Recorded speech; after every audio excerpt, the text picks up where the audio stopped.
हमारे यहाँ वाघ भट्ट जी ने बड़े सूत्र लिखे हैं और वो भोजन शास्त्र पे, और उसका पहला उनके शुरुआती सूत्रों में से है। वो सूत्र है भोजनम विषौषधम, यानी भोजन ही विष है और भोजन ही औषधि है।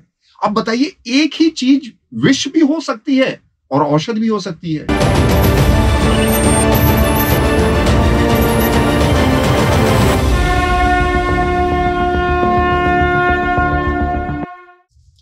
नमस्कार, मैं संजय और मैं प्रदीप।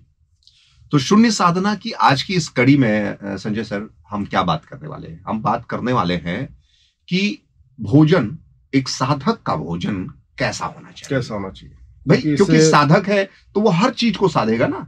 भोजन हमारे शरीर के लिए, हमारे शरीर की ऊर्जा के लिए आवश्यक है, लेकिन कब, क्या और कितना, ये इसका परिमाप निश्चित होना चाहिए।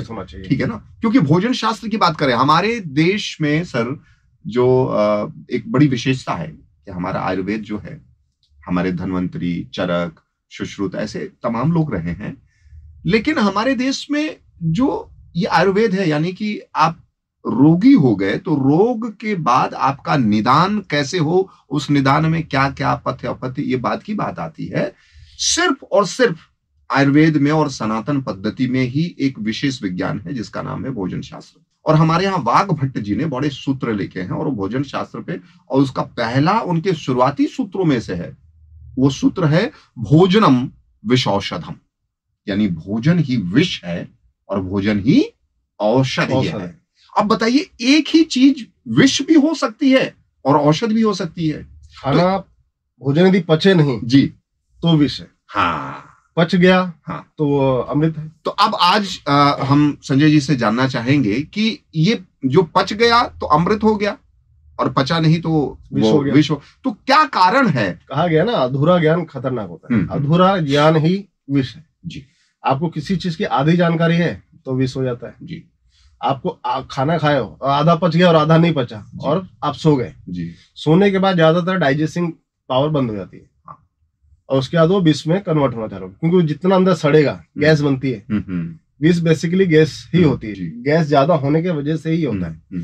और खाने के बाद वो जो पड़ा रहता है ना, सड़ते रहता है, विष बनता है, उसी से तबीयत खराब होती है। तो ध्यान देने लायक है संजय सर। ध्यान देने वाली बातें ये है कि लोगों ने अलग अलग टाइम बनाया जी, डाइट फूड सिस्टम बना के रखा है, टाइम टू टेबल, इससे खाना इतना खाना इतना है। कोई बोलता है कि 10 बार खाओ, कोई बोलता है कि थोड़ा थोड़ा थोड़ा थोड़ा, अब जितनी बार खा सकते हो।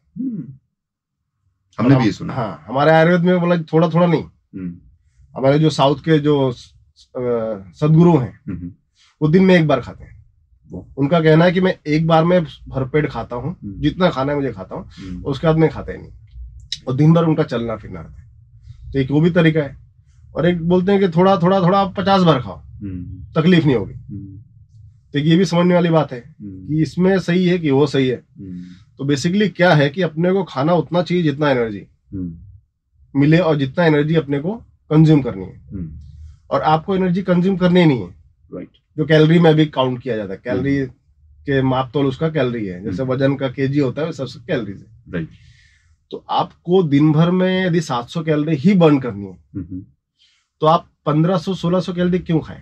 देखिए, एक आम व्यक्ति भी हो सकता है हमारे शून्य साधना के दर्शक और साधक हो, तो इसके लिए साधना तो आम आदमी जो मजदूर होता है, हाँ, ये कैलोरी कैसे समझेगा? हाँ, ये है, ये आपने सही क्वेश्चन किया है। तो इसके लिए क्या है कि आप जब भी सुबह उठते हो, आप उठने के जो भी आधा घंटा 1 घंटे बाद सब स्नान करके, नहा धो के, शुद्ध होके, अब जितना खाना खा सकते हो खा लो, पहला काम। अब इसके बाद जब तक आपको भूख नहीं लगती है जी, चाहे 12 बजे, चाहे 1 बजे, चाहे पूरा दिन निकल जाए, आपको भूख नहीं लगी तो मत खाओ। और भूख उसी को लगती है जो मजदूरी करेगा, जो ज्यादा वर्कआउट कर रहा है, ज्यादा मजदूरी कर रहा है, जो मेंटल बैठ के सिर्फ मेंटल पे मतलब काम वाला कर रहा है, दिमाग के तौर पे, मानसिक तौर पे काम कर रहा है, उसको भूख देखो नहीं लगती और उसको जरूरत ही नहीं खाना है। और अपने को खाना उतना ही खाना है कि रात को सोने के समय के पहले तक खाना सब डाइजेस्ट हो जाए। बहुत बढ़िया। इसलिए शायद कहा गया है कि शाम के समय सूर्यास्त के पहले तक भोजन कर ले, ताकि उसके 4 घंटे बाद जब आप सोने जाएं तो आपका भोजन पच चुका। ये नियम है, देखिए नियम है। और इसको कहा भी गया है कि सुबह आप भोजन राजा की तरह करो, दोपहर को मजदूर की तरह, लाइक युवराज की तरह, और रात को गरीबों की तरह करो। अच्छा, यानी कि कम करते जाओ, थोड़ा कम, और जो जल्दी पच जाए। हाँ, अपना खाना ज्यादा क्वांटिटी और कम क्वांटिटी से लेन देन नहीं है इसका जी। राजा खाना मतलब कि राजा वाला खाना मतलब जो रिच ज्यादा रिच फूड, हाँ, जिसमें प्रोटीन अच्छे प्रोटीन हो, अच्छी हो, हाँ, कार्ब्स बहुत अच्छे हो, ये सारी चीजें, मिल्क, दूध हो गया, ये सब जितने भी प्रोटीन वाली चीजें, घी और घी, चना और जो भी जल्दी हाँ, ज्यादा हैवी हो वो हाँ, सुबह खाएं, क्योंकि दिन भर आपको कार्य करना है, ऊर्जा की खपत करनी। हाँ, फिर और शाम के समय, दोपहर में, अब बात आई सुबह के बाद दोपहर को, अब जब दोपहर को आपको भूख लगा है, हाँ, तो जो आपने पहले खाया था, हाँ, आपको ये सोचो कि उसकी आधी क्वांटिटी में खाओ जी। खाना भले आपको ज्यादा दिख रहा हो प्लेट में, लेकिन जो आपने प्रोटीन जो भी लिया है उसका आधा होना चाहिए, कैलोरीज आधी मिलनी चाहिए उसका। आप उस समय भरपेट कर लोगे तो फिर खाना पचा रहेगा, राइट। और रात को सोते समय ये करो कि एक चौथाई हो जाए। ओके, जैसे आप रोटी को मान लेते हैं, मैं सुबह उठ के 6 रोटी खाता हूँ, तो दोपहर को मेरे को 3 रोटी से ज्यादा नहीं खाना चाहिए। अच्छा, आधा कर दिया, आधा, हाफ। और फिर रात को सोने के पहले 1.5 कर दो, उसका आधा, मतलब 1/4 जी। और उसके बाद आपको 2-3 घंटा के बाद ही सोना है, क्योंकि आप खा के तुरंत सो जाते हैं तो पचना बंद हो जाता है और सारी बीमारियां वहीं से। हाँ, क्योंकि कहा भी गया है कि सर रात को सोने के बाद जो रेस्ट जो होता है ना, वो रेस्ट एक प्रकार से ऐसा होता है कि उस समय आपकी जो एनर्जी आपके शरीर की है वो सारी टूटे फूटे सेल्स की मरम्मत में और आपके बॉडी को हील करने के लिए। अगर वो भोजन पचाने में लगी रहेगी तो बॉडी हील नहीं होगी और जल्दी कमजोर, बूढ़े और मृत्यु को प्राप्त हो जाएंगे। तो वो भोजन आप पहले पचा ले, आप जो नियम बता रहे हैं, भोजन पच जाए उसके बाद सोने जाना है। और अब यहाँ पे क्या हो रहा है कि उल्टा चलता है, सुबह आदमी भले थोड़ा खा ले, दिन भर काम पे बिजी रहता है, तो थोड़ा मिला खा ले या नहीं खाया तो उपवास भी रख लेता है, पूरा दिन भूखे रह जाता है। बोलता है कि अब रात को आया हूँ, काम किया, तो आज मुझे रात को तो भरपेट चाहिए।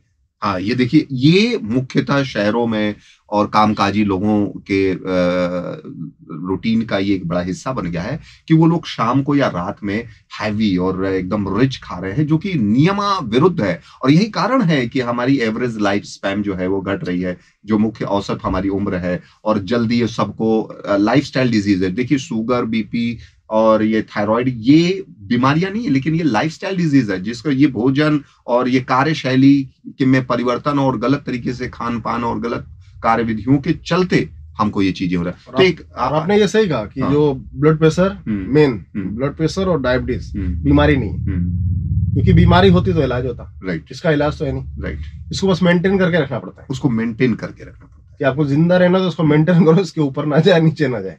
तो नीचे गए तो गए, हाँ, ऊपर गए तो गए। तो आज के एपिसोड में जो भी हम लोगों ने, आज की कड़ी में जो भी हम लोगों ने चर्चा किया, उसको हम कह दें कि एक साधक का भोजन बड़ा संतुलित होना चाहिए, और जो नियम है, प्राकृतिक नियम, कि सुबह उठते ही जरा देखें तो सारे जीव, सारे पशु पक्षी भोजन की तलाश में निकलते हैं, हाँ, और उसके बाद वो खाने के बाद कलरव करते हैं, फुल मस्ती करते हैं। तो सुबह का भोजन संजय जी ने कहा कि बहुत अच्छा, रिच, फुल लीजिए, ठीक से लीजिए, भूख खुले।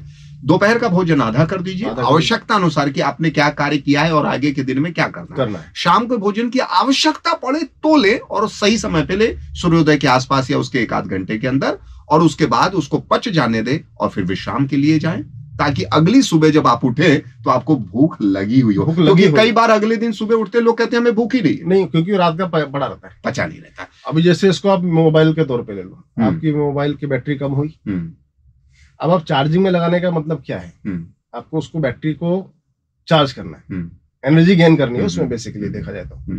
आप उसको एनर्जी लगा के कोई वीडियो प्ले करके मोबाइल में लगे रहो, चार्ज कैसे होगा? एग्जैक्टली नहीं होती है, बैटरी उल्टा खराब होती है, ब्लास्ट होने के चांसेस रहते हैं। ये आपको बताया गया होगा। तो आज की कड़ी, आज के इस चिंतन सूत्र को यहीं हम लोग समाप्त करते हैं। अगले चिंतन सूत्र के साथ अगली कड़ी में हम आपसे फिर मिलेंगे। तब तक के लिए हमारी ओर से नमस्कार। स्वस्थ रहे, मस्त रहे, साधना करते रहे, जीवन के सर्वश्रेष्ठ उद्देश्यों को प्राप्त करें, यही हमारी मनोकामना और शुभकामना।